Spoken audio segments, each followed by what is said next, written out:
General MacArthur drops a atomic bomb. All right, everyone, welcome back to Operation Crimson Glory. This is turn 2 for the Allies. There was a quick admin note that I had to make from a mistake.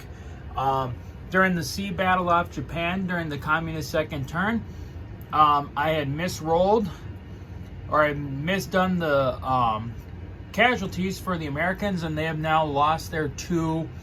They actually lost their 2 fighters around Japan. So that is the state of Japan right now against the communist hordes. Going over into the purchases, the United States and Europe has bought a destroyer, a transport, an infantry, a tank, and a tech dice. NATO has bought 6 tanks, a miner, and 2 tech dice. In the Pacific, the United States has bought a destroyer, a transport, an infantry, and an artillery. And SATO has bought 3 mechanized infantry, 2 airborne, a C-47, and 2 diplomacy dice. And we'll get, like before, we'll get the diplomacy dice out of the way right away. SATO is going to attempt to unlock West India. So let's see if they get it. And wow, they are successful. So that will be another 2 for SATO. And we just got these brand new SATO markers from Historical Board Gaming. If you haven't, I highly recommend to check them out. They have a lot of great, awesome stuff. So they are now tied with China at 36. And then we'll go over to the attacks. We'll start over here in Europe first. First off, NATO is going to try and clear C-Zone 125 of these 2 Russian submarines. Following it up, NATO is going to launch an assault into Finland to take on the Russian Northern Army. Down here in the Mediterranean, the Allies are going to attempt a naval battle. Excuse me. My apologies.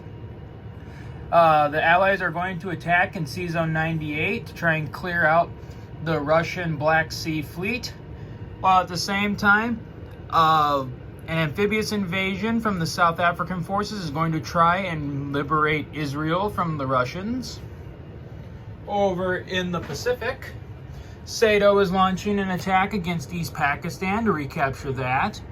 SATO is taking one of its infantry off of Hong Kong and taking the Chinese island of Hainan. And then we have a B-29 bombing raid against the Chinese factory here in Jiangsu, or at Shanghai.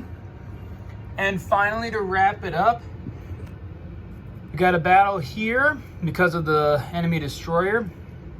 And I'm pretty sure for that battle, the communist player is at least going to want, I'll say that, I think he said he wanted 3 fighters to deploy to counteract the attack.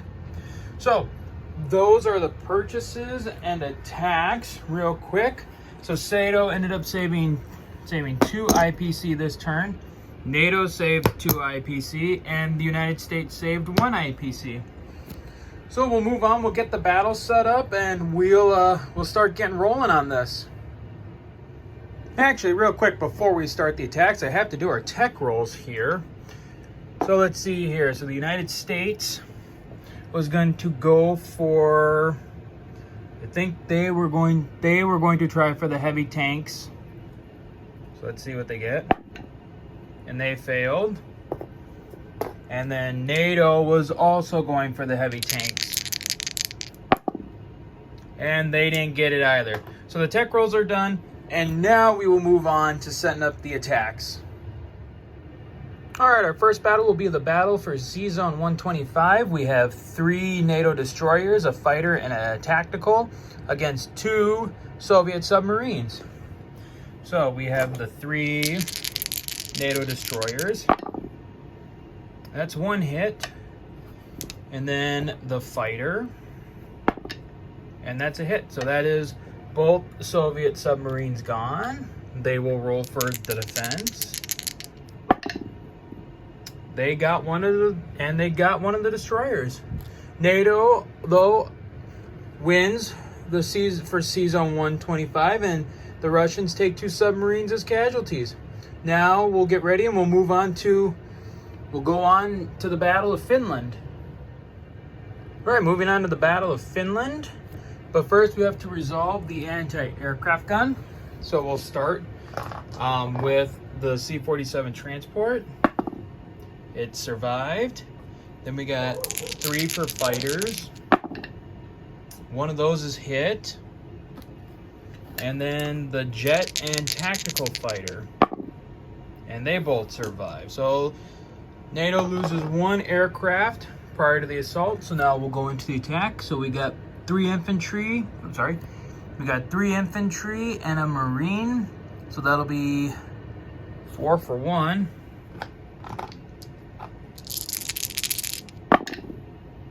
That's 1 hit. And now, because the airborne is actually making an airborne strike in this game, if airborne troops are making airborne strikes or the Marines are making amphibious assaults, they automatically hit on a 2 or less anyways. So we'll roll for the airborne troop. That's a hit. And then we've got 4 tanks and 2 fighters, so we'll roll the 4 tanks first. That's 2 more hits, and then the 2 fighters for 3.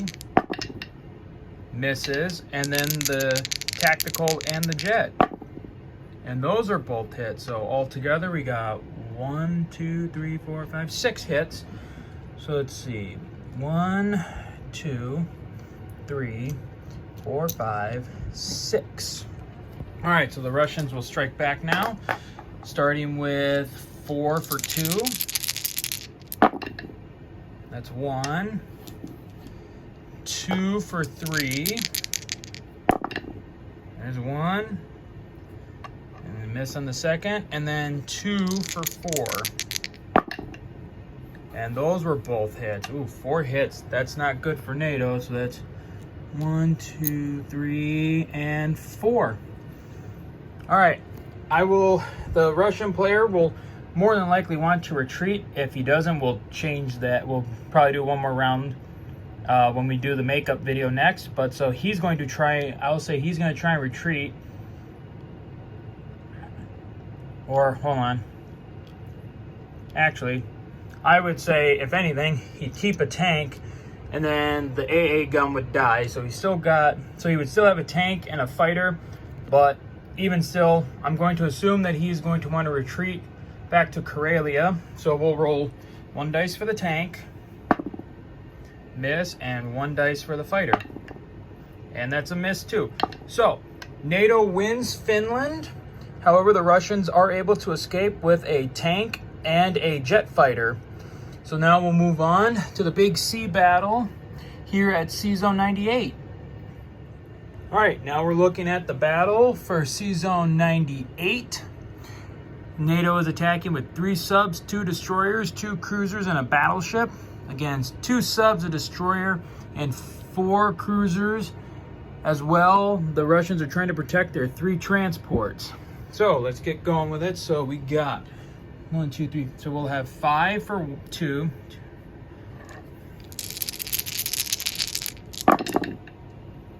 Ooh, let's see. So that's 1, 2, 3. And then we got the 2 cruisers. It's another 1. And then the battleship. And that's a hit. So 1, 2, 3, 4, 5. So 1, 2, 3, 4, 5. Russia will counterattack with 2 subs. Both misses. Their destroyer. That's a hit. And then their 4 cruisers.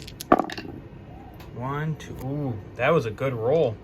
That was 3 hits. So that's 4 hits this round to NATO. 1, 2, 3, 4. All right, so we'll clear the board quick. NATO will press the assault. So now there's So now we got one destroyer. Oh, they got one.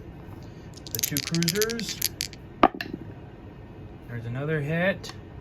And that's both Soviet. That's both Soviet cruisers. So now the two Soviet cruisers will fire back. And they got one more hit. So, and the transports go to. So NATO wins the battle. However, they only survive with just a cruiser, two cruisers and a battleship. So the Soviet Black Sea Fleet is now gone. Get these guys in. And now we'll move on. We'll keep it right here. We'll move on to the invasion of Israel. There will be no bombardment. So let's see. So we got 1 for 1, 1 for 3, and 1 for 4. So let's see. The infantry. Oh, they got it on the first roll. And then the tank, the Russian tank, misses. Oh, so NATO reconquers Israel at no loss to themselves. So there's the battle for Israel. NATO has reclaimed Israel. So 1, 2. NATO is back to 62 IPC. Actually, they're over a little bit more now because they also got Finland. Moving up, I think we can quickly just do this one. So that's 2 infantry and artillery and a fighter against an infantry and an artillery. So that'll be 3 for 2, 1 for 3, and then 2 for 2. So let's go for it. So we got 3 for 2. There's 1, and then 1 for 3. And they got it. The Chinese will fire back with no hits. What luck.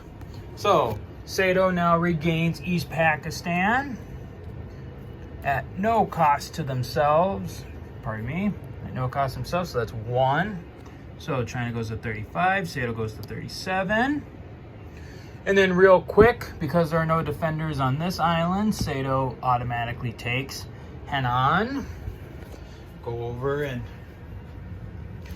get a token for them. With Henan being worth 1, that's another 1 separated from China, and 1 for the United, and 1 for Sato. Going at it, we'll keep going. So we got the bomber there. So we have to roll an anti-aircraft gun first, see if it dies, and then we'll roll the hit, and then we'll roll and see if it's. Well, first let's roll and see if it survives. It does. So the bomber will roll its damage. Can only get 6. 5. Ooh, that was good damage. So that's the factory in Kiangsu has now taken 5 damage. So we can. I'll chip that out. Throw it right on here. Whoopsies. So now the Chinese have 1 factory damage for 2 and 1 factory damaged for 5. That'll be interesting to see how that goes. Take that off the map. And our final fight will be up here. The 1 U.S. sub against those Russian forces. The sub's probably gone, but I mean, we'll still roll for it. So the American sub will roll 1 for 2. Miss. Now the Soviets. The destroyer for 2. Nope. And the 3 aircraft for 4. And they killed it. Alright. So the US loses their submarine here. And the communist forces can now probably move unmolested against Japan. Well, that is all the attacks. Now we'll get the non-combat moves set up, and we'll take a look at the state of the game afterwards. All right, looking at the non-combats, the Allies have set sailed their fleet for Europe with the vast amount of U.S. forces. They've now been designated as the United States First Army. With the threat to France, the Allies have pulled their bombers back to England in fear of losing them. They moved all their fighters and stuff back to Norway. The United States is trying to get a tactical over to Europe while trying to the Allies also moved forces to try and reinforce Western Germany, and they moved some forces to try and to hold on to southern Italy. The Mediterranean fleet has moved out, is trying to get itself prepared for whatever next onslaught the Soviets can throw at them. Sato is beginning to turn the Philippines into a base and attempting to consolidate their lines. Up in Japan, the United States, the Allies are quickly trying to bring in the reinforcements to try and defend the islands. There was something I caught. So, since there was a Sato fleet in this area at the end of the communist turn, I forgot to subtract the 2 IPC from this territory because of convoy disruption, which would have occurred. So I have made that adjustment. And China will now start their next turn with, let's see, 25, 30, 31, 32, 33, 34 IPC. Got to minus that 2 for the convoy disruption. And so that was all and then the United States obviously moved the 2nd Marine Division and getting it moved forward. Got to try and start building a fleet here. So now we'll go into the deployment of forces real quick. This guy has been shipped out. So Sato will drop their 3 mechs in Malaya, and then their 2 airborne and their C-47 here at New South Wales or at Sydney. The United States Pacific Forces obviously will deploy them up in Alaska at the new factory that is built there, along with their transport and destroyer. Got to keep out of harm's way of the Soviet Air Force there. Going over, NATO will deploy 3 tanks to southern Italy. I'll ship those out later. 3 more tanks will deploy in France. Probably get those guys chipped out. Maybe even reconstitute the quote-unquote French army. The NATO minor will be placed on Portugal, since Portugal is a NATO member at this time. And then the United States will obviously drop their forces here around the eastern United States. So that is the end of turn 2 for the Allies. Overall, I mean, it was fairly sided towards the Allies, but there's still a lot of Russian forces out there, and there's still that lingering dagger pointed right at Japan. So we'll have to see what the Allies can do to try and hold the lines as best they can when we get to the communist turn 3 of Operation Crimson Glory. Have a good one, guys. Bye. Oh, and then a quick caveat for the end of the turn. So obviously, the United States will get 54 IPC. So we'll go 150, 1, 2, 3, 4. Well, we'll chip that out. So the United States will have 55 for next turn. NATO will get 62, so 50, 60, 61, 62.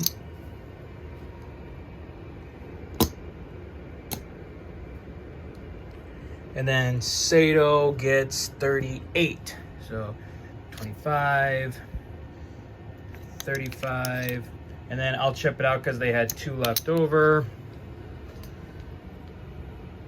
So Sato will have 25, we'll have 40 for next turn. Oops, take those out. All right, so like I said, now that is the end of the turn, and we'll be back soon with the communist turn 3.